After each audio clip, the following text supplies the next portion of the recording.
Hey,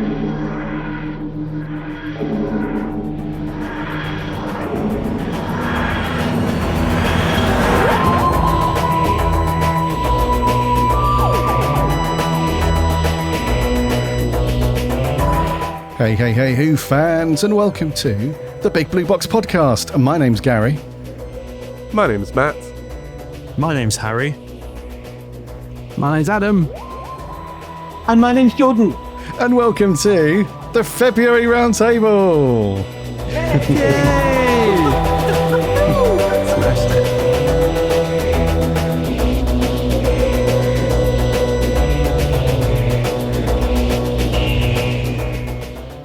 Hey Who fans, welcome back to another episode of the monthly Roundtable. We hope you've had a cracking month since the last episode. We hope you're keeping well and that you've all managed to do something Doctor Who related. Oh, that was that good. get so ghostly? Who was that? Who was that ghostly voice? Is that Matt or Jordan? Who do you think? Sorry, that was me because I forgot what we were doing. So I liked it, so I kind of joined I thought in. it was you. It was a very theatrical. It felt Very like a collective theatrical. effort. Yes, that was. Yeah, that was good. It did. I was vibing with that one. That so would I have been thought I'd join perfectly suited. Yeah. On the October Roundtable, that would have been amazing. I'll remember that for next time. I'll remember that. Yeah. All good. We like a spooky vibe now and then. I wish I'd introduced myself as Maria on the intro. My name's Maria. Just to throw bless her. everyone. We are joined this month by Matt, Harry, Adam the Geek's Handbag, and Jordan. Sadly, no Maria. Maria's busy on today, but she might pop up later. She might come and say a quick hello and a goodbye. And we'll Hello, goodbye. Hey, Maria. Bye, Maria. Right, that was Maria's contribution. Very good. But no, she's busy and she's gutted because she loves doing the roundtables. Bless her. So she'll be back next month, I'm sure, for the March roundtable, where it could be a spooky intro once more, could be a normal one, could be a whatever. Who knows? One upside to Maria not being here is that she hasn't won the Who related, because she has been quick as insert thing here, something that's very quick. She's been in there like swimwear and has won the last two. So anyway, we've got some stuff to talk about, Who fans. We've got nothing concrete, which is good in a way, I guess. We have no official news from the Beeb, from potential streaming partners, from Russell. Nobody. It's very quiet. It's almost like when McCoy and Ace went off into the distance to see if the tea was getting cold. And then that was it. Feels like that in a way. I know it's not luckily, like that, of course, but yeah. Luckily, Harry's got a source with loads of rumours. I don't know what you mean, Adam. Somebody must have a source. We were joking beforehand that because on a serious note, that's literally all we have to talk about is kind of rumours and sort of stuff that's knocking about within Doctor Who that we think may happen, or it's not, as like I said, it's nothing concrete, but over the last few weeks and months, we've seen so many podcast episodes and YouTube videos where everybody has a bloody source. It's like, yeah, according to our sources, this is going to happen and this person's joining and all the rest of it. And we had a good giggle before we recorded. There was a couple of podcasts or YouTube channels that remain nameless that always do this. Yeah, according to our sources, an exclusive insider info, this is going to happen, and then it doesn't, and then it's aged like milk and all that. So it's a good laugh, eh? At least it's a good laugh, being a Doctor Who fan sometimes. Gone are the days where Adam and I were back in like the early years of recording, where we had absolute 100% concrete good news to talk about. Not every month, but every week. Every week there was something official to talk about. It was good old days, eh? Which is the really rubbish newspaper that always puts out loads of rumours and stuff as if they're fact? Is it the Daily Mirror or something like that? And they got one right. Yeah. One year they got one right, and now everyone's like, yeah, but they got that one right. It's like, is it the Daily Mirror? It's one of them. It was the Mirror, yeah. I can't remember exactly what it was, but we spoke about it on an episode because we started that little segment with, take this with a pinch of salt because it's just an old rag here in the UK that just doesn't really... If my memory serves me right, I think it was Davros in The Magician's Apprentice. I think. Oh, yeah. Right. Yeah, something like that. Cool. There's an episode I haven't watched for a while. Yeah. Old Dav, yeah. Old which version of Dav, though? You know? We've got a couple more now, controversy. Michael Wisher. Michael Wisher it was indeed. All the way. Yeah. Anyway, let's see how you all are. Let's welcome back Jordan, first of all, because Jordan's been absent for a while. You're probably thinking, who's Jordan? Who is Jordan? You know Jordan. How have you been? I don't know. Yeah. Who am I? I'm very good. I'm on reading week from university, so I've actually got 5 minutes to I am doing work, and if my lecturers are listening, I am still doing. It's not a holiday.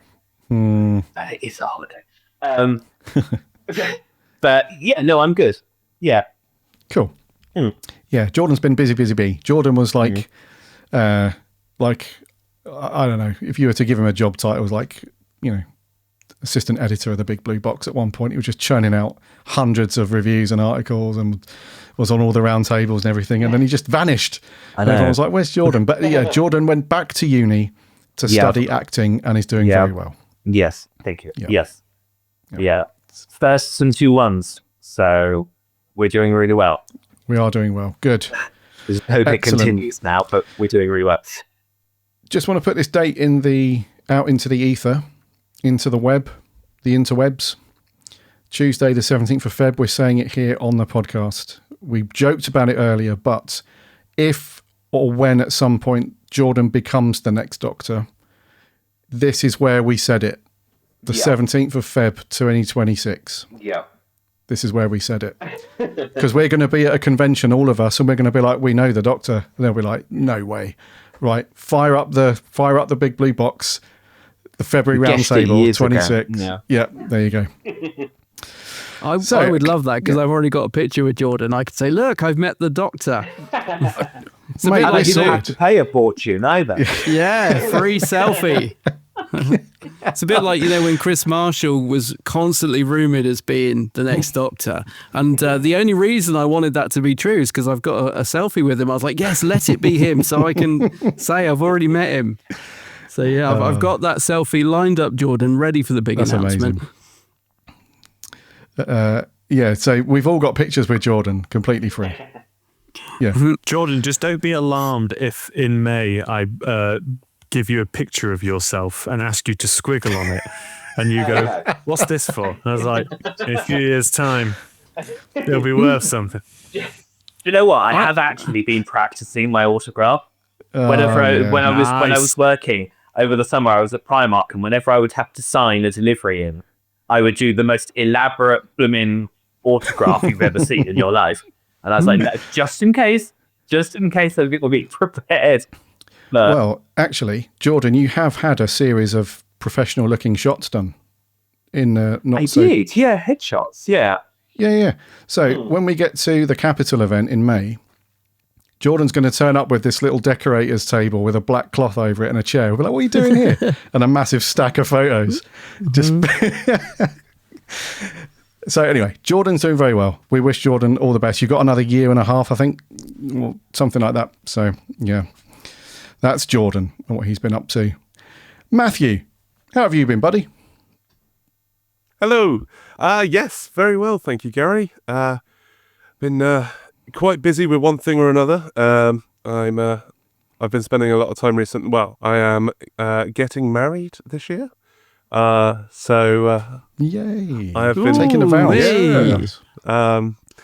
So yeah, I've been doing lots of planning. But that doesn't mean that I haven't been doing anything Doctor Who related. I haven't done much, but I've managed to listen to a couple of Big Finish releases that have come out recently. Cybergene being one of them, a War Doctor story, the early War Doctor, with Jonathan Carley, and yeah, very, very good audio, very good story. It's kind of like Genesis of the Cybermen, but if the Time Lords if it was part of the Time War. I don't want to spoil anything more than that, but it's kind of a reinvention of the Cybermen in a different way. It's well worth a listen. It's kind of, you think, oh, they've been and done that already.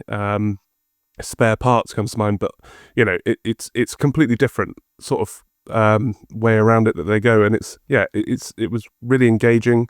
And Jonathan Carley just brilliant as the War Doctor, really, really good.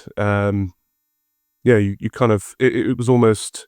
Sounds good. Yeah, it was almost like you couldn't really tell the difference between the two at certain points, and it's, very good. And then, other than that, I've been listening to The Imposters, the new Third Doctor, Elizabeth Shaw and Sarah Jane story that's come out recently. And, absolutely brilliant, that one. I just love, especially the pairing of Sadie Miller and John Coleshaw. Was it John Coleshaw? I believe it's John Coleshaw. I always get the... It is, yeah. I always get the John Coleshaw and who voices the Brigadier? Oh, it's escaped my mind. But it is. Yep. Yeah, I always get them too. John Coleshaw does the Brigadier, and then it's Tim Treloar, Treloar, I think, is the Third Doctor. Thank you. Thank you. But they are really good. Someone knows their Doctor really Who good. stuff, and it isn't me. But no, they every time that they are together in an audio, it's brilliant. It just brings a smile to your face, and it's a really good story as well. Kind of brings sort of Android invasion vibes to it, but in a different way. Really worth checking out. It's really good. So yeah, that's been me. Nice. Very cool, dude.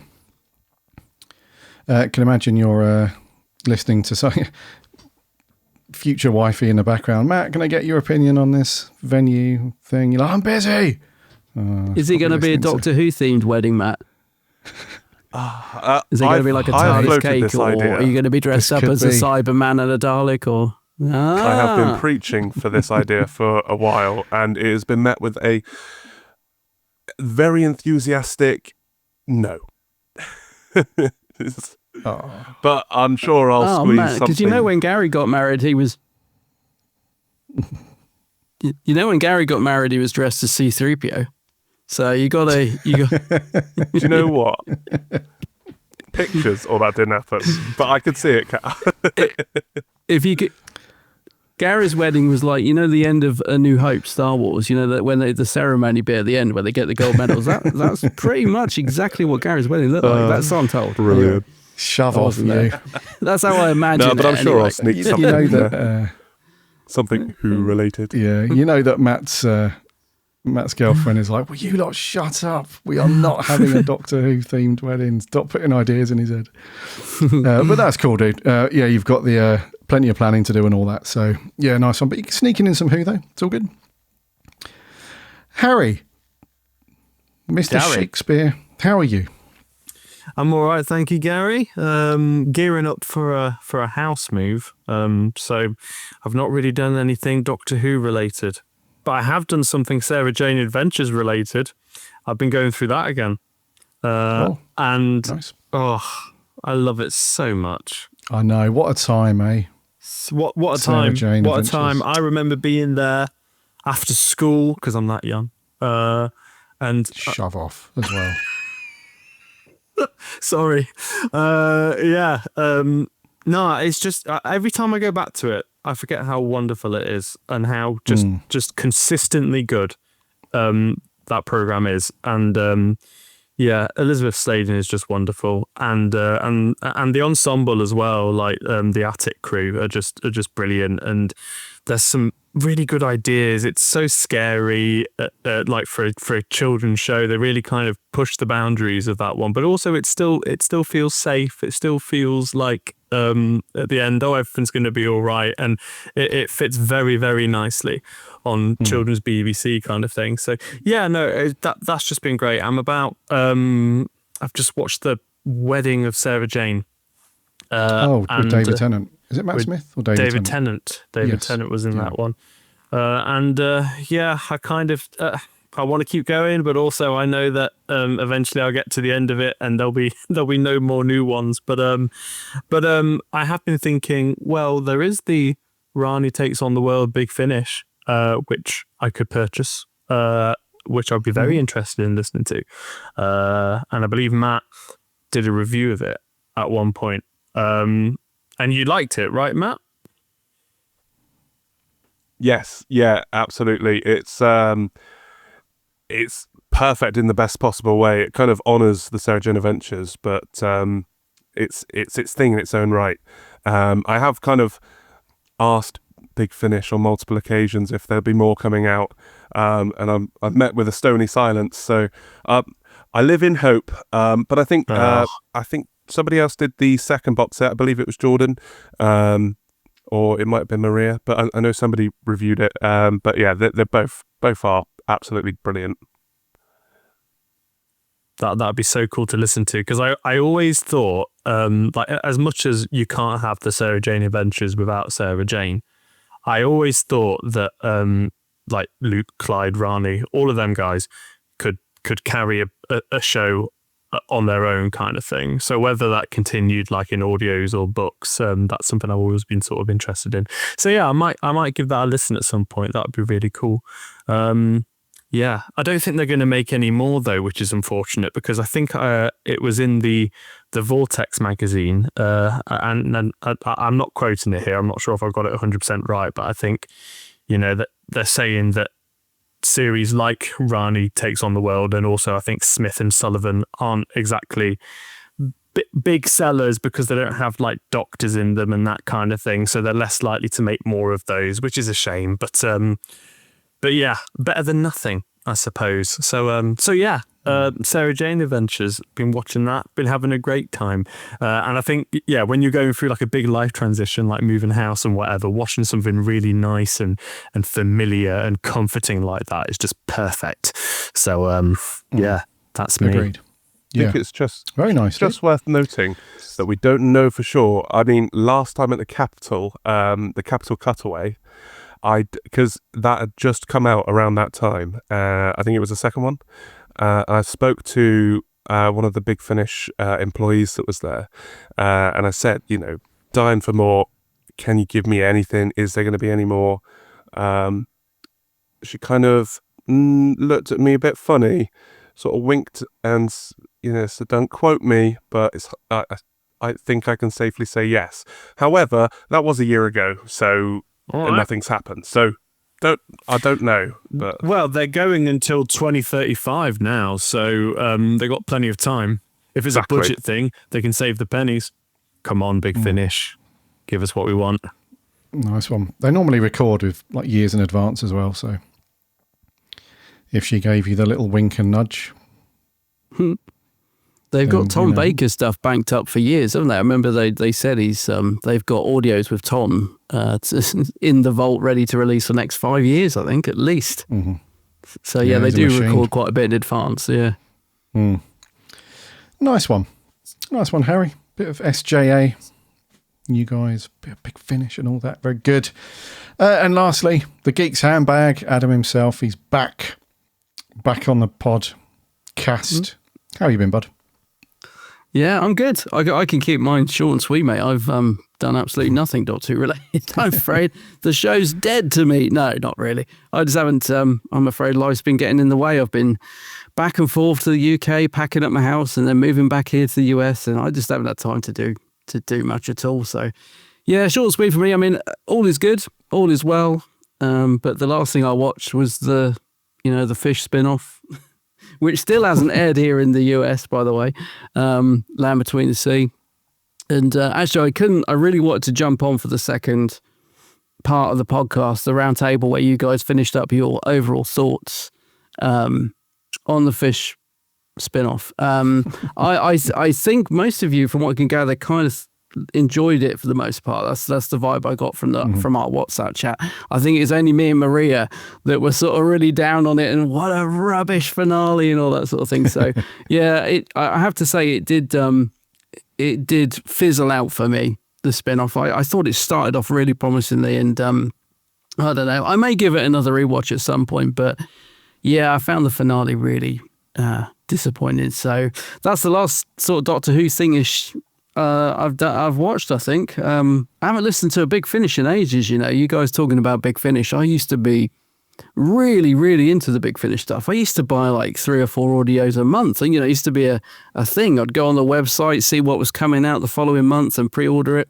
I haven't listened to a Big Finish in a while, so maybe now things are settling down my end, I might dip into a bit of Big Finish at some point. Yeah. They're doing a lot of sales recently. I mean, I keep an eye on the socials and see they're doing a lot of sales, so I might grab something to listen to. I like the Torchwood ones, you know. Do you guys ever listen to the Torchwood Big Finish stuff? Oh, do you know, I listened to a few of them really years ago. Yeah, years ago I listened to a few, and then more came out, and I didn't buy them, and then I just stopped because that's the blessing and the curse with Big Finish, like with their output. Like I once it goes on, I feel like I've kind of lost. There's a barrier to entry kind of thing. I don't know, but the Tortured ones are more standalone, aren't they? Right? I don't know. I think that's why I like them. They're like a little 45-minute hour story. Yeah. Definitely. The last one I listened to was really good. It was it was Michael Palin doing it. I forget what it's called. It's got a really long, strange title. That's the Seascape. Something tropical, isn't it? Landscape. Yeah. It was really, really good. Really, really good. Very experimental, but Michael Palin was just, his voice is great anyway. So that's the last one I listened to, and I was really impressed by that. And it reminded me of the stuff Big Finish used to do back in the day, where they would sort of took a bit more risk, if you know what I mean. It was a little bit edgy, a little bit unusual. It wasn't just a straightforward story, and it wasn't predictable like I find a lot of the stories are now. So that was a good one. I just wish I could remember what it was called, but yeah, I do. I like the Tortured ones, little hour-contained stories, and they're normally pretty good. Well, the ones I've listened to anyway. Anything with Murray Melvin. I love that man. I was so sad when he passed away. He's so good as Billis, and I think there's 4 Tortured audios with him, and there might be 5. It's the one that sticks in my mind with him. It was called Dead Man's Switch. Yes. Yeah, and they were on a train. Yeah. And that was brilliant. That's the one with him that really sticks in my mind. There was another one I think called The Sigil that was really good. Yeah, both really good. Well. Yeah. Oh yeah. Anything with Murray Melvin with Torchwood. Pretty sweet. His solos have been amazing. He did quite a few towards the end of Aliens Among Us and Gods Among Us. He played quite a part in that, I believe. But then, his especially Dead Man's Switch. That's a highlight. Go back to that one every Halloween because it's just brilliant, absolutely brilliant. Yeah, 100% agree. Yeah, they are good. That story you're thinking of is called Tropical Beach Sounds and Other Relaxing Seascapes.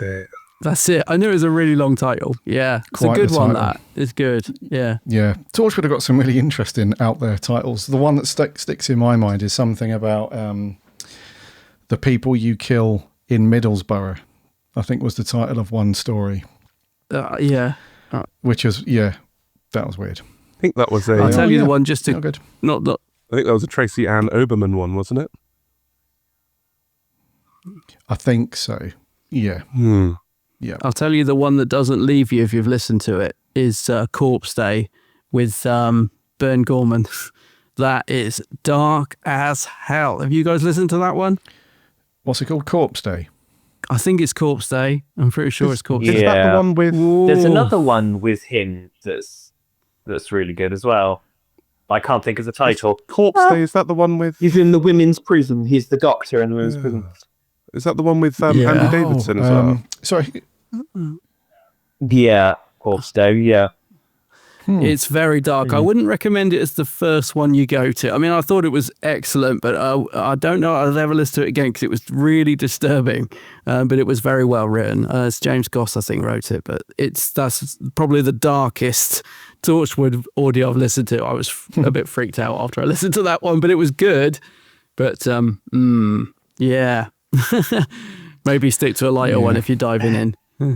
See, Night of the Fendal was like that for me, where I kind of all that sticks in my mind, that one. Yeah, I've not listened to with that Miles. Mm-hmm. Yeah. Yeah. Funniest title, very short and sweet on the Torchwood range, has just got to be Ood Done It. Ooh Done It. Nice. Ooh Done It, eh? I You got to think play that with was part of words, a eh? trio. I don't know. Written by Yanto, wasn't it? Was it not? Ah, Written by Yanto. Yeah, it might be. I think it's the trio. It's the three people who survive the Impossible Planet and the State Pit, I yes, think. you're correct. It is. Each one of them got Yes. an audio. Yep. But I can't remember which one that is. But I think that was each with one of them. Zach. Oh, okay, yeah.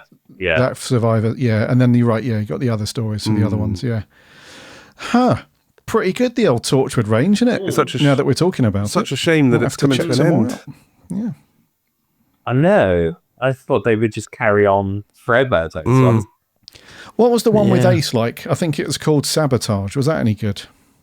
They were Anyone quite listen good. to that one? Because she worked really well. There's a character called Mr. Colchester, Yes. who got introduced in like Aliens Among Us and got to But they work really well He's really together because he's really grumpy and she's quite and she's Paul quite Clayton. grumpy, but Older. she's older. So yeah, They're well worth listening to. The ones with those two in them. Oh, cool. Yeah. I'll tell you the Good. one you'd like, Gary, and of course I can't remember the title of it, but it's I can't even remember the character. You know oh no, I'm going to give up because I can't remember the character name or the title of the audio. But there's one I will send it to you in the WhatsApp chat. There's a really sort of more light-hearted one with who's the other police guy that's he's like only in the odd scene. PC Andy, is Andy it? Davison. Andy, yeah. Yeah. Yeah. Yeah, so there's one with him, and I think it's Bern Gorman, and it was just it was a lot more light-hearted because he's a more sort of, in brackets, comedic character, and it was just them, and I think it's the first one he did. Useless with the information, so I'll send it to you, Gary, in the thing. But that was a more fun listen, because a lot of the Tortured ones are pretty dark. That one was still dark, but it had a more comedic element, and I think you'd really like that one, Gary. I'm going to look it up while you guys chat. Hang on. I think the weirdest Gonna thing. open my Okay, Big cool. Finish app. I think the weirdest thing for Sergeant Andy That's Davison called Gooseberry. was to turn up in the Eighth Doctor stories. That was The Stranded stories. that was an absolute blindsided thing. Yeah. Who just popped up. Yeah. But Yeah, that was pretty cool. works really well there as well. Yeah. I'm on my Big that Finish story- app. Can't you put these into order? Can't you put these into? It's really basic, isn't it? The Big Finish app. I haven't opened this for ages. Can't you put them into just search Torchwood? I'm not sure about the app. I haven't used it in a while, dude. Yeah. No. But there are two stories though with Bern Gorman and Tom Price. One's called Gooseberry and one's called The Three Monkeys. He can't remember. Look at the state of him. Got his app open. Oh, I found it. Yeah, no, I found He's it got now. it, he's got it. Right. Let's have a look. So Torchwood. Might be the Descending Hope. order. Yeah. Seagull, yeah. The Hope. That's the one that I remember. That's really dark, where he's in the women's prison, and Yes. it's based off of the Moors murders. That's the one. Oh yeah. The cover's him in an empty grave, basically. Yeah. I remember. Ghost- That is fantastic, but it's not one you listen to for a start. Agreed. Ghost Mission is the one I think you'd like. That's a more easygoing one. Ghost Mission. Ghost Mission Right. with PC Andy. Yeah. Got it. Poppet is probably the darkest one I think see. I've listened to. It's Reese. Which one? Poppet was really good. Yeah. That was really good. Poppet was all about Yeah. Welsh legends and kind of supernatural, and it was entirely led by Yes. Reese and just a couple other supporting casts. And God, that one gives you shivers. All right. It was all That the was little good. dollies, wasn't it? It was the little sort of weaved dollies and that one. Basically, any Torchwood story that has a horror thing is good. It's good. I've got They're to great. listen to those. By the sounds, like just hearing you guys talking about them and how good they are, it's making me want to check them out. Yeah. Yeah, it's good. I think, Poppet was written by someone who wrote a guy that also another really good one. Stuart somebody. Is it Stuart Pringle? Stuart Pringle. That's it. Is it Laura Yep. Mooney? Yes. Yeah, they're really good. Anything by them is really good. Laura as well, Mooney and if they're really you're good. after Stuart Pringle. recommendations. Yeah. Yeah. I think They're my favourite and one across of theirs all is, of these finishes ranges, anything with them. Yeah, the Third Doctor, another Cyberman story, but the Third Doctor in Joe Grant, or Joe Jones, as she plays in that one. He picks her up as after the Sarah Jane Adventures was set, and takes her on a very harrowing Cyberman story. It's very dark, that one, but excellently written. Some of the best Big Finish I've listened to in years. Oh, cool. Sounds good. Anyway, this is not a Big Finish podcast. Crikey, they've got their own podcast for that. Yeah, God, Nick Briggs gonna is need- rubbing his hands together thinking, oh, I know, more right? money. Gonna need some commission, I think, in a minute. I don't want to get a phone call from old Briggsy. I'm not up for that. I'm not down for that. He sounds like such a friendly, lovable guy. But I think if he's got a bit of a mare on, I think he could be hard work. I think it could be especially a if he nightmare. gets the modulator out and phones you. Yeah. What are you doing? You stupid beep, you stupid beep. I can't believe you beeping beep. And I was like, oh no. Briggsy's on. Right. That's Big Finish stuff. I think you can tell, listener, that we are fans of some of these Torchwood stories. So any of them that we've mentioned, they're all great. Go and check them out. They're normally cheap-ish. Sort of the older releases now over at Big Finish. I think you can pick them up for like somewhere between £5 and £8 or something. So pick one of them that we've spoken about, dip your toe in and have a listen. They're pretty good. So it's been good to catch up about Big Finish so far. Let's get on to our first theme of our discussion for the round table, which is showrunners. Let's talk about showrunners, because that seems to be the main theme of fandom right now. And we joked earlier before we recorded that we've got absolutely sod all official concrete news from anything. Like the BBC are very quiet. Obviously, Disney are very quiet. Those guys have just bloody scarpered. You know, they've left the house on fire with half a bucket of water. So great. Cheers for that, lads. So they've gone. All it's now is Russell just sitting there, you know, taking just selfie after selfie on bloody Instagram. Don't know what he's up to with Doctor Who. I assume you'd hope so, that he's writing the Crimbo special, or at least has got partway done with it. So, yeah, hopefully that's happening. But that's it. Nada. Nothing else official. So it's down to fandom to create its own echo chambers, its own problematic, stupid, bloody whatever. We were saying earlier that there's been so many other podcast episodes and YouTube channels that the opening line in these kind of dark, quiet times is always the same. After 3, everybody. 1, 2, 3. According to our sources. Yeah, it's all that, isn't it? What's that then? HP, ketchup, whatever. No one's got a source. Let me just make that perfectly clear. Nobody has a source these days. It's not like, you know, when Adam and I, you know, a few years back used to rock down to the BFI and we'd see a certain person wandering around outside and they'd spill the beans because they'd had like 6 pints of whatever.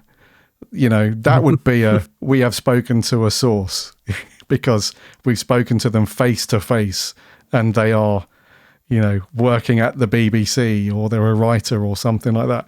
Nowadays, it's just like, oh, yeah. Saw this thing on, what was it? Twitter, I think it's called. X, Threads, Instagram. Yeah, someone's dreamt up this bloody story and now it's true and everything. So no one's got a source. So we're talking about rumours today. Talking about showrunners. It seems to be a 2-horse race at the minute. This could end up being like one of the biggest like surprise announcements ever, where going to say, right, Russell has now joined Disney. He's buggered off. We've now got another half a bucket of water with the factory on fire. Now it's down to this person to sort it out. And it's going to be some person we've never heard, like not in the running at all. Just come in at the last second, like somebody sniping an eBay item from you with like 3 seconds to go. But the two horses in the lead are Pete McTighe. He's the guy that I think everybody is kind of, if you want, this sounds like a negative, but it's not. If you want to play it safe, because you've got somebody who knows the world of Doctor Who inside out and has worked on it and done all the things, Pete's your man. The other person in the running is a guy called Jack Thorne. Now, Jack Thorne is a guy who's an incredibly successful writer, has written loads and loads and loads of things, won an absolute beep ton of awards for a lot of things that he's written. Very, very good at what he does. The difference with him, though, is that he almost worked on some Who. Did he work on Who in the end? I know in the early days he was going to. He was going to write an episode or two in the 5th series for Matt Smith's first one. But then something happened. Read into this how you will. If you want to read between lines, you feel free to do so. But apparently he amicably parted ways with the Beeb and ended up not writing for Series 5. So Jack Thorne is a guy that massively successful, almost like Russell in a way, in terms of he's just had kind of hit after hit, if that makes sense. Loads of very good successful shows under his belt. However, unlike Pete, is not been planted in the world of Doctor Who for the last decade or 2 decades, whatever it is. So those are your two front runners. I don't know if you guys have heard any other names. I've not heard of anyone else who's going to throw their hat into the ring. Jordan is sadly taken up with the acting side of things, so he's going to be in front of the camera, so he sadly can't do the writing stuff. But your thoughts, please, on who would you prefer to be the next, if it was to be one of these two guys, who would you prefer? Somebody like Pete, who's already, in the world of Doctor Who, or somebody fresh and new into it, like Jack? Jordan, what are your thoughts? I would probably go with Pete, just because I know that he's kind of got a track record with Doctor Who. I recognise the name Jack Thorne, but I cannot for the life of me think of what he's done. Most recently, Adolescence. Okay. Mm-hmm. Yeah. I mean, I think I would still go Pete. I think because, like you said, he knows the world of Doctor Who. Mm-hmm. However, I wasn't a massive fan of some of his Jodie Whittaker stuff, and probably the less we talk about Barclay and Salt kind of falling in love with each other is probably for the best. I hoped that hadn't gone down the Cyberwoman route, and then it did, and I was like, "Oh, for God's sake, really?" So I'm going to say him, but I'm going to say it with a bit of trepidation, I think. But let's be honest, it wasn't Cyberwoman, let's be honest. But it kind of fitted that line. But also mainly because I really liked the trailers he does for the box sets. So I think he might be someone that's a little bit more kind of like, here's the new stuff, but let's also not forget the stuff that came before. So he would be my choice. But Jack Thorne would be quite good now that I know the shows that he's done. And if it's going to be someone like Netflix or HBO or kind of whatever the kind puts money in, he would probably know how that world works, Jack Thorne. Mm-hmm. So, but off the top of my head, I would probably go with Pete. Gotcha. Right. Okay. Gotcha. That was so funny, by the way. You just face in hands like, oh, they went there. It was really good up until about halfway through episode 4. And then I was just like, no, Let's not go down this. And then after that, it's going to be a sound a bit crude. A university that seemed to cause a lot of conversations. So, you know, but yeah. Oh God. Oh no. Okay. Cool. So you would prefer Pete just because, aside from a few little bits here and there, you're sort of generally happy with. And I think he's probably a bit more of a safe bet to the BBC. I think safe. Yep. Yep. Gotcha. You don't want to go with the guy that wrote the Enola Holmes movies, no? That doesn't float your... no, not particularly. Oh, no. No. Okay. All right, then. Cool. So, Pete. 1 for Pete. 0 for Jack so far. Adam. Come on. Well, I was going to say Jack Thorne until... No, I mean, I was going to say Jack Thorne until you just mentioned that he wrote those awful Enola Holmes movies, which has completely thrown a spanner in the works now, really. The reason was going to go for Jack Thorne is because I would like to see the show go in a bit of a different direction. Now, I think we've had, since the show came back in 2005, it's had a bit of a formula to it. It's sometimes described as a bit soap opera, isn't it, in terms of the way the stories are written, because I think they really wanted to bring in sort of like, you know, when it came back, they wanted to sort of like people to be like it used to be. You'd sit and have your dinner and watch Doctor Who. And I was going to say the family audience, but you know what I mean? They wanted it to appeal to, you know, a majority of people. And I think that's kind of worked for a while. I think it tailed off a bit, obviously, recently. I think with Pete Mitty, he's a nice guy. We met with the BFI. So nice guy, and he would be a safe pair of hands, for want of a better phrase. I think he'd be a very capable showrunner. I think he would produce it well. But the reason I perhaps don't want him to be the new showrunner is simply because I feel like I know the sort of Doctor Who we would get from him, and it would be very similar to what we've had since 2005. And I would just like to see something a bit fresh and new. So I'm sort of nothing against Pete Mitty. I think he'll be good if he does end up being showrunner. But I would like to see somebody I don't know particularly, you know, well, and someone else try something new with it. So Jack Thorne. And also he's just produced the new Lord of the Flies BBC drama. And I've only seen the first episode of that.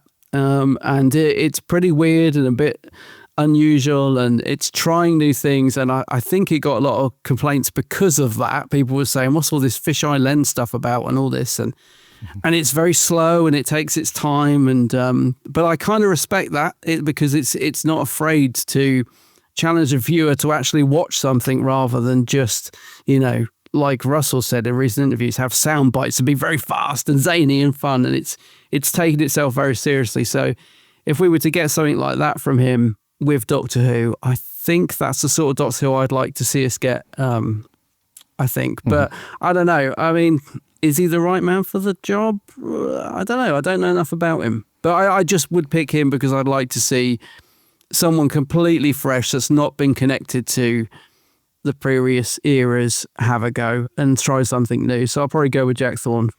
But I would kind of be okay with either, if I'm honest, to be a bit diplomatic. Okay. Well, let's put a 1 for Jack then. So that's 1 apiece. I'll go with Jack. Far. Okay, cool. One thing that might sway you guys over a little bit with old Jack. I know I mentioned the Enola Holmes movies, and Jordan will appreciate this one, but he was the co-writer on the Stranger Things first Shadow play at the Phoenix Theatre. So he does have that. And he's done a couple of other little bits as well in that kind of genre. So he does have a bit of kind of, you know, sci-fi fantasy drama thing going on. I had a feeling he kind of has something to do with horror somewhere along the line. Which is kind of what I want Doctor Who to be again, is just be scary again, rather than being safe. I want them to be people to be petrified. But, yeah. So, bear that in mind for old Jack. So long as he doesn't make Enola Holmes the companion, we're good. That's fine. No one wants that. Jack, if you listen, no one wants that. Nobody. nobody wants that. Okay. All right, 1-1 then. Harry, what say thee? Is this an egg situation, or is this a non-biting of thumbs towards either person? Please explain this in Shakespearean thing, please. Well, Sirrah, I would bite my thumb at the idea of Pete McTighe being showrunner, but I would welcome greatly Jack Thorne being our showrunner. The reason being, and it's kind of a daft reason, to be fair, I must admit, I have not watched anything that this guy has written, Jack Thorne, but He hasn't seen Enola Holmes. Christ. Oh, I think I have seen Enola Holmes, actually. Enola Holmes might be the only thing of his that I've seen. And maybe 1 or 2 episodes of his Dark Materials when they were on the telly. I mean, so much of his stuff, I mean, I'm just looking through his Wikipedia right now, and so much of his stuff is just like, I've heard people raving about it and saying that it's really good, or like with the case of Lord of the Flies, like just not necessarily like people raving about it, but people are talking about it, and it's kind of in the sort of zeitgeist, if you will. And so that already kind of puts him in good stead. I just 100% agree with Adam, to be honest. Like, I feel like if we get Pete McTighe, it will be very predictable. Nothing against him. He's a decent writer, but I kind of feel like I'd be happier if we had someone completely new. We had no expectations whatsoever of what he was going to be like as showrunner. And you could have Pete McTighe come in every now and again to write an episode. That would be perfectly fine. Oh, great. I didn't get the job, but now you want me to come in and save it a little bit, do you? Oh, all right then. Well, this is going to cost you Netflix. How much money you got? Yeah. Like that situation, probably. Yeah. You can have this X amount of money and a free Netflix subscription. I want a Netflix t-shirt, a subscription for a year minimum. Without ads. Yeah. And a pass to get in and out the door. And a mug which says "to dumb" on it. That would be the full package. No, but in all seriousness, it's not a case of like who's better than who. I just feel like out of the two, if we're making the choice based off of what would help Doctor Who right now, it would probably be. So I mean, you know, flipping hell, we had Russell come back a second time, and we thought, yeah, this will be fantastic, and you know, it went the way it did. So what are you saying, Harry? Some episodes were okay. Some they were, yep. You know, yeah, they were, yep.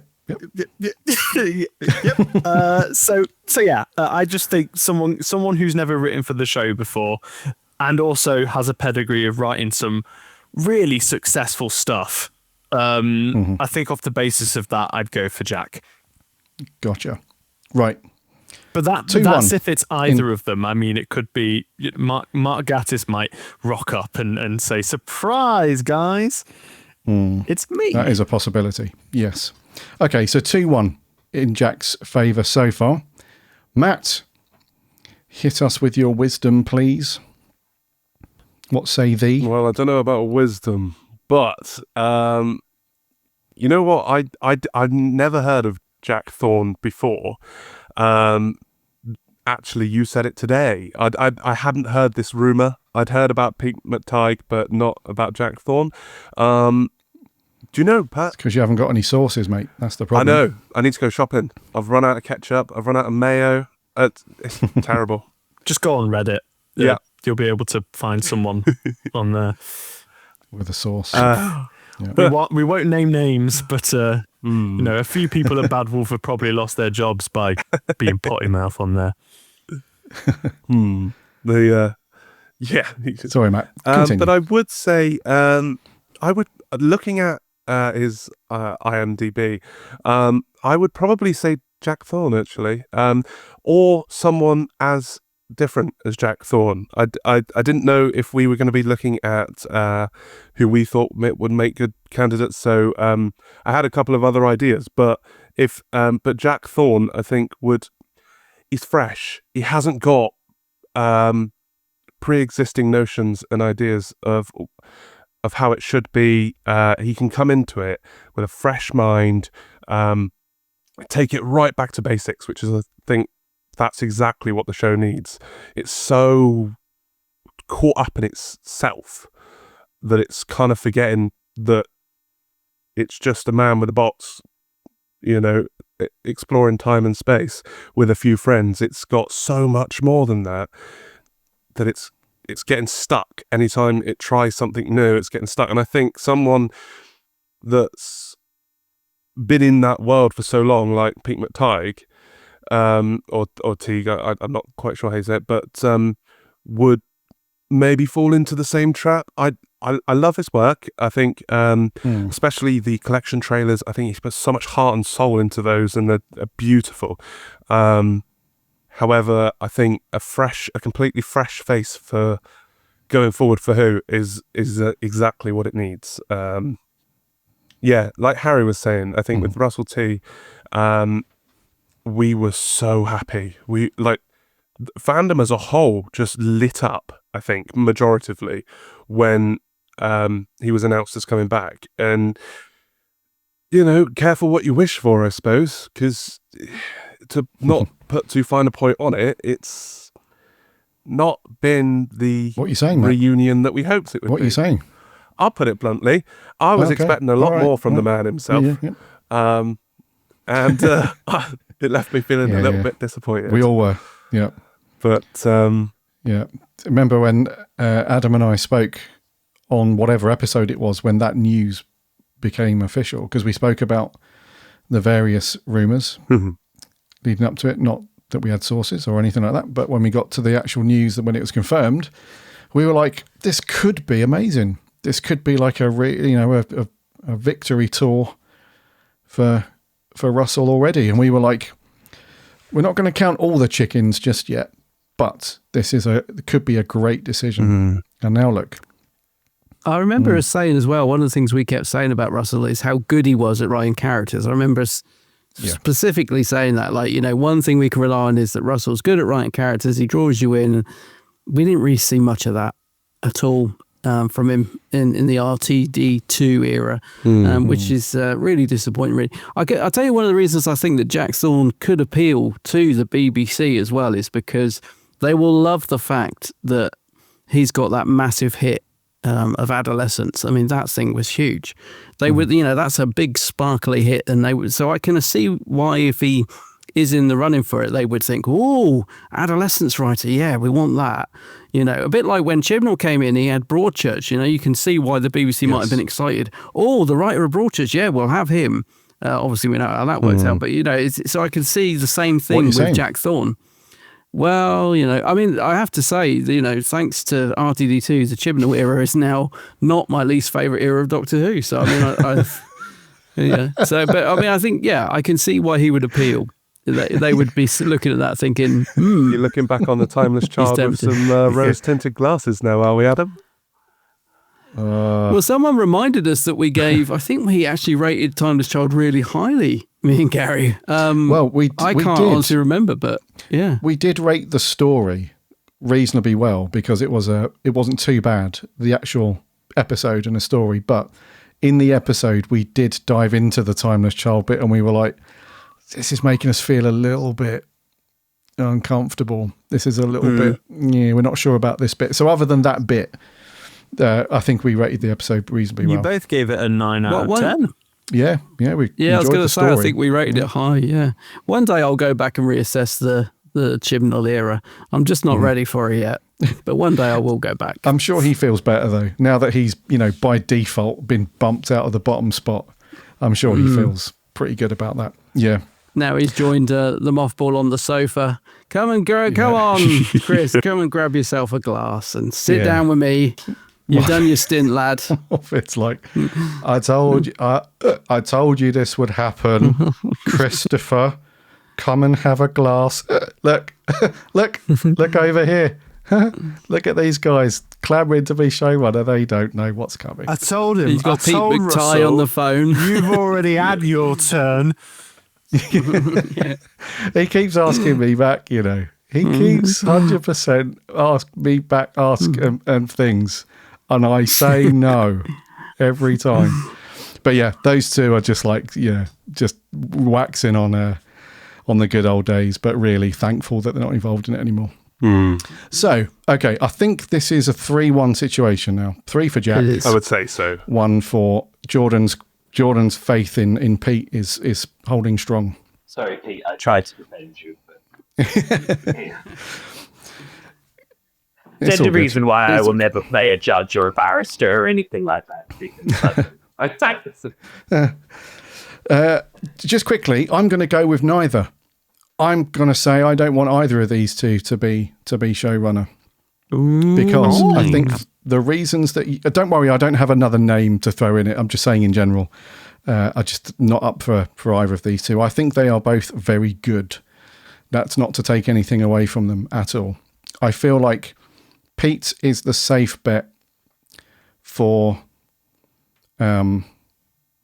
He's like the guy that, you know, when you have a routine with something, like you go to the same vet or the same car wash, or you have the same plumber out to service your boiler every year. It's like, you know exactly what the crack is with that. There's no surprises. There's no weirdness. It's like, oh, hey, John, how you doing? Yeah, all good. Boiler's upstairs. You know what to do.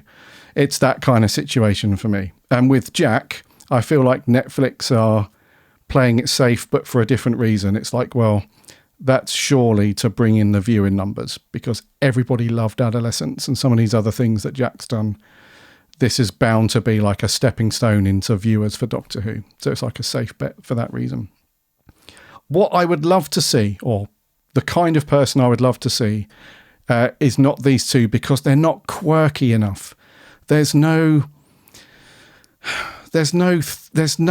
thing about them that stands out that, like, they come across like an absolute crazy son of a bitch, but they're absolutely genius writers. Like, there's no weird, you know, like back in the day where like John Nathan Turner just used to rock up at everything in Hawaiian shirts and, you know, that kind of coolness, that quirkiness that you remember those people for back in the day. Like, these guys are very, I don't know, like they turn up in like, you know, like we do, like jeans and a t-shirt and that's cool and everything. And Jack Thorne turns up in a suit and a tie and that's all great and everything. But no one turns up in like Timmy Mallet sunglasses just for a laugh, so that everyone's like, what are you wearing? Oh, don't worry about these, you know, it's all good, you know, and just brush it off as completely normal. There's nobody with that funny, quirky who, like, I'm really struggling to articulate how I feel, but yeah. So what you're saying is you want Timmy Mallet for showrunner. That's what you're saying. utterly Mallets, yeah. Daleks doing Mallet. There's a fiver with your name on it, Garry, if you turn up to the Capital event wearing Timmy Mallet glasses. Yeah.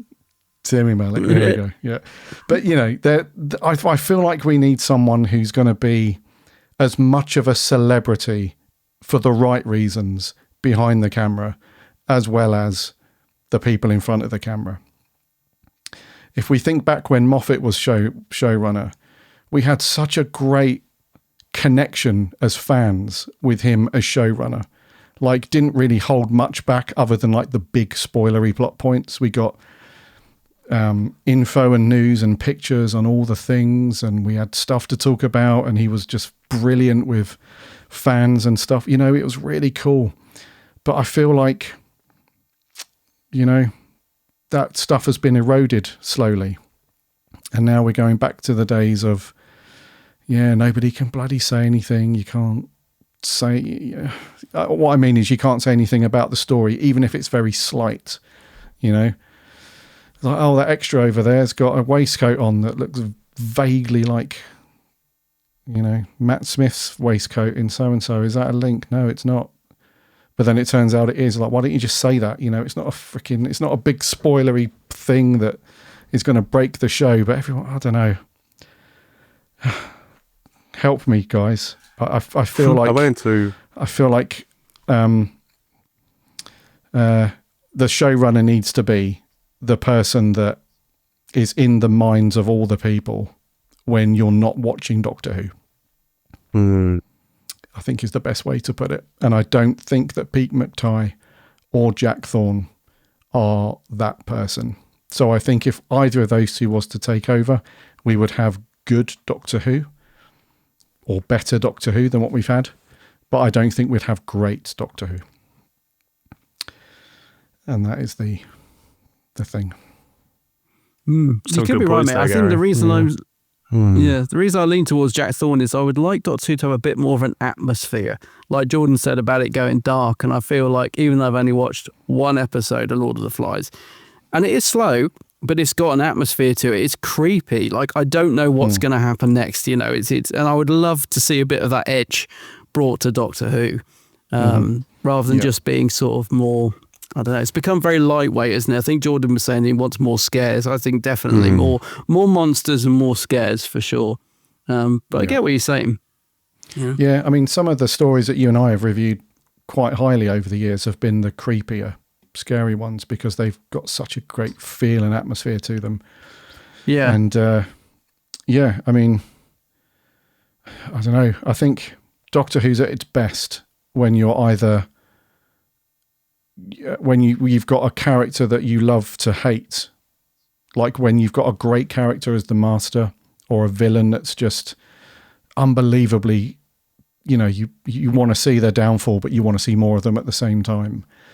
The Doctor who has no plan, just pulls something out of his pocket at the last second, and scary villains and scary atmosphere and scary stuff. I think that all links together to make a really cool, when you just have this kind of paint by numbers, you know, predictable, lightweight, as you were saying, stuff going on, just becomes a bit, okay, you wrote this. I would like to see the TARDIS not know where it's landed, as a bit like the old series. You know what I mean? It's the Doctor can just flip a switch and go wherever he wants now. It'd be nice if that unpredictability of, I don't know where we've landed today, let's see what this planet's like, if that came back a little bit. I think would be good, you know. And I think that's the thing with Pete McTighe. I feel like we would get like a lot of continuity to the old series, which is nice in dribs and drabs, but it would be good, I think, to have a bit more of a reset and just take it back to basics a bit and stop throwing in, you know, so-and-so's come back this week and, it's the return of, you know, Romana or whatever. And, you know, I just feel that Pete McTighe might rely a little bit too much on nostalgia. I don't know, but just going through, because I love the stuff on the collection sets. I love the trailers. They're great, but they are very much leaning into, you know, the nostalgia side of things, aren't they? You know, which is great for the collection box sets, but with, you know, with Doctor Who, I feel like it definitely needs to freshen up, you know, go back to basics a bit. Yeah, leave a bit of the continuity, a bit like Russell did with his first era. He didn't bring in too much continuity until, was it season 3? When the Doctor, I mean, well, there was stuff, but you know what I mean? He kept it back to basics when Eccleston came back as the Doctor for a little while anyway. It was just the sort of Tennant era where we started to get him talking about his people and the Time War and all that sort of stuff, you know. So I think they should try that again. Yeah. No, that's a good point. Yeah, because even for new people watching it, I'm class myself as one of those who, when you watching through Eccleston stuff, you're like, well, who are you?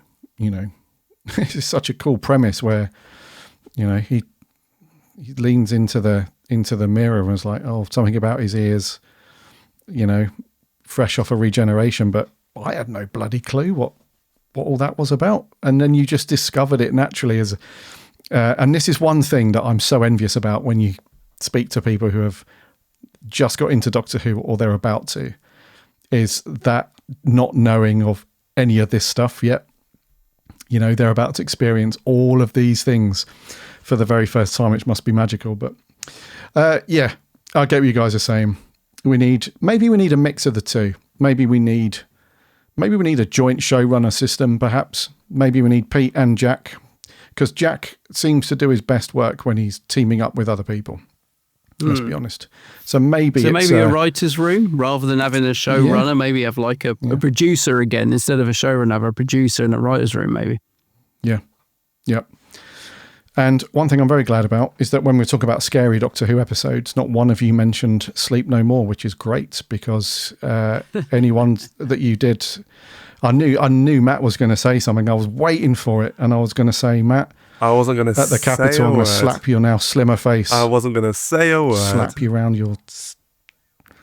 but you still may if you like. No I won't hold that against you. No, I was actually going to say looking into more of the horror side, the more scarier tones that we all kind of crave for Doctor Who. I was thinking about showrunners, and I was thinking, I watched a series recently. I don't know if anybody here has seen it, but it's something called Lock and Key on Netflix. Yes. There's I think 3 seasons of it, and it's actually made by, well, it was written originally by Stephen King's son, Joe Hill, and then developed for Netflix by 2 executive producers and writers, a lady called Meredith Averill and Carlton Cuse. Thinking that series, brilliant, and it's got such a Doctor Who vibe to it. Sort of mystery, but also just the right amount of scary, but you could also kind of still see it as a family show. I feel when I was watching that, I felt just so. It reminded me so much of Doctor Who in the best way, not the run of the mill stories, but the ones that really pull you in, the ones that stay with you long after you've watched it, sort of thing. So a couple of writers like that, I think, would be perfect. Someone unknown to Doctor Who, but have previous experience with writing similar sort of things. Yes, no, I agree. Must be frustrating for Jordan. He's such a horror fan. Well, actually, I was. Yeah, I mean, it's annoying that they haven't done any like proper scary Doctor Who for a while. But I was actually thinking. I saw recently at Titian's Theatre, it was a play called It Walks Around the House at Night that was written by someone called Tim Foley, who has done Big Finish. But it was the right level of scary that you could swap the main character for any companion, stick them in that story, and you had a Doctor Who story. And I was thinking, actually, I was like, actually, someone like Tim Foley would probably be a good shout. He's sort of in Doctor Who enough to know what's kind of going on, but no one's ever heard of him. So he can kind of probably do his own thing with it. I mean, the play is fantastic, but you could literally put a Doctor and a companion in that play, and you had an episode of Doctor Who with this thing following them around in the woods for like a week or something in the play. But he would be a good shout, someone like Tim Foley. Yes, I agree. That would be very cool. And the thing is, as well, with horror stories, it's like young people are so desensitized now. I'm surprised at who hasn't done like a couple of real like dark belter horror stories. Bring back the empty Showrunner, tiles. Yeah, that sort of stuff, like Adam and I are going to show our age a little bit here, but when we were younger, when we were a lad, Adam and I, horror was very, everything was an 18, like all the horror stories, all the horror movies, they were all 18s. You couldn't just walk into a cinema and just see it. Everything was classed as too scary for everybody. But fast forward to today, like my son, a few years back, my son, he would have been 13 at the time, 14. We're on a plane somewhere, and he's queued up his films to watch on the plane, and he's watching It Part 1, he's watching The Conjuring, he's watching all sorts. I'm like, hey, it's not scaring the hell out of you. He's like, no. Like just shrugging it off like nothing, like, no. The horror film seems so tame that the things that we used to be 18s when we were like 15 are so tame now compared to, I mean, I've just finished watching the 3 seasons of Chucky, the TV series. And I'm like, I mean, I've loved it, but I'm Chucky, shocked. the TV series. It's brilliant, but it's so, the violence and gore is like really severe for a TV show. And I'm like, but this is nothing now. This is just, it's, I think over here when it got released as a DVD, it's like a PG-13 or it's not even an 18 rated show. And I'm like, what? But there's like eyeballs flying across the room and blood and guts and, everything's just, like you said, so desensitized now that I'm sat there shocked. I mean, I loved it too. It's a great series. I love Chucky, but if only Chucky I was shocked by that now. Well, yeah, I mean that's if ever there was a need in the for White Chucky House. in the White House. Yeah. I gotta just say, on the subject of scary Doctor Who, 73 Yards. Looking back, was I think probably my favourite episode. Not because it was the best favourite episode of the Russell T Davies era. That is not of all time, God no. But it didn't make a lick of sense. But like the concept, like just the idea, the simple idea of like a figure that's always there, like and never leaves you, and you don't know what she's going to do or what her plan is. Like that is just bone chilling, and it's still bone chilling to me. And I have the Target novelization of that story, and I'm kind of like too scared to read it because like I'm too scared to revisit that idea. But that is like, but I'm a grown man, and like I'm scared by Doctor Who, and like I want that again. And I think what we can all agree on here is like we just want something a bit chilling, a bit more chilling Doctor Who stories. That'd be awesome. It doesn't have to be the entire season is one long horror show. We're just talking about an episode here and there that brings the fear of God to small children. In a good way, if that makes sense. I don't want them traumatized like you'd watch The Exorcist when you were 7 or something. I mean, like, in a good way. But anyway, this is what, like, I remember watching the Silence in the Library 2-parter when I was young, and like it kept me up at night, and it was so terrifying, but it was also so fun to be that terrified. So exactly. There's a line. But I'm sure that someone accomplished like Jack or Pete or whoever, they'll probably get that right. Mm-hmm. Well, they all listen. So notebooks out, pens out. This is your free. Bloody hell, we've plugged all the Big Finish stuff. Now we're helping out the showrunners. I mean, Jesus Christ. I think you better watch out the next time you go to a BFI event, because Pete McTighe will be there, be gunning for you. I think Adam said, especially if he doesn't get the job. I just do that. We go in next time. That's I've got better to pen Pete. What was it Adam just said about that could be interesting. About a writer's room instead of an executive producer? I mean, have we not just solved the issues? I mean, for the right price, BBC. Yeah. Get in contact. We know you listen. That's it. They do listen, 100%. Yeah. Alrighty. I think we have waffled. This is a real waffly one this week. It's been fantastic. We've waffled on about a few things. We've got another 2 subjects, but we're out of time. I think this lot are starting to flag a little bit. I can see cup of teas needed. It's Adam's time for in America, pancakes. so. It's Pancake Tuesday. Pancake Tuesday here, yeah. So, what you've got to do is when we're all together at the Capitol, just put a recorder on the table and just record that. And that's just what record. You've got to do. Yeah. Mm-hmm. Yeah. Definitely. And we'll do another one in the evening. Bring Adam on Zoom or something. Yeah. A drunken one probably at that point in the evening. Yeah, but, that's very cool. good for you. You're in the US, Adam, so you'll have coffee, won't you? You'll have coffee. I'll have a coffee. Yeah, I'll have a coffee over here. Just before we wrap up, Gary, who do you think Maria would have picked for showrunner? Obviously, we'll get to ask on the next round table, but I think she would have gone for Jack Thorne, do you think?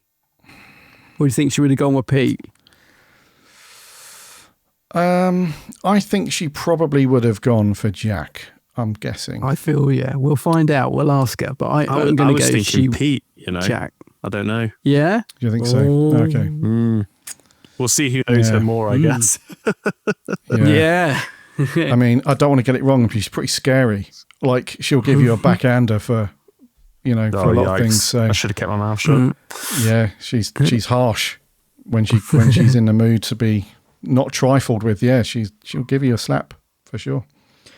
So anyway, Maria, I will put out a social post or a line to go with this episode when it goes out with Maria's take on it. But I think we settled on 3-1, Jack to Pete, and then I was neutral because I didn't want either. Okay, gotcha.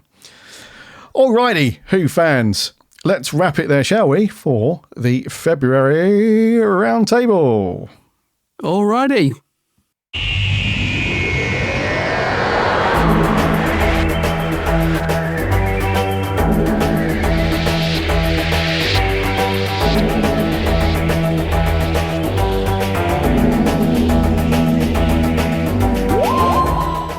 Thank you so much, dear listener, for joining us for another month on the Roundtable with this crazy bunch as we talk about all the Doctor Who things.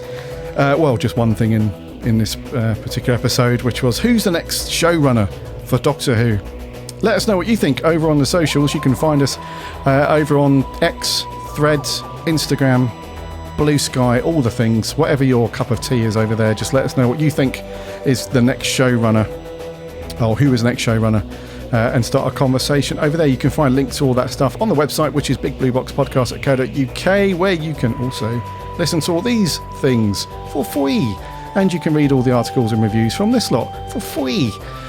Mainly Big Finish, believe it or not. Those guys again, the Big Finish lot. Go and listen to it. And in all seriousness, go and check out some of the Torchwood stories and some other bits over at Big Finish. It's all good stuff. You can also jump into our free Discord server. There's a link on the website. You can hop in there and chat Doctor Who with lots of other cool Who fans. With lots of conversations around upcoming things like the new showrunner or merch or classic stuff, music, whatever. Hop in there and chat lots of Doctor Who. Also, don't forget to remember to check out Adam's channel over on YouTube. It is, of course, The Geek's Handbag. The Geek's Handbag. Check out my YouTube channel. I've got some great new videos on the way, actually. I'm working on some stuff right now. I always say that, but I've actually been spending a lot of time getting some ready. I want to bank them up, you see, so I can get them all out and relax. So, yeah. Sure. Geek's Handbag. Yeah. In Geek's Handbag. Alrighty. Until next time, my name's Gary. My name's Matt. My name's Harry. My name's Adam. And I'm Jordan. And until next time, take care of yourselves and remember...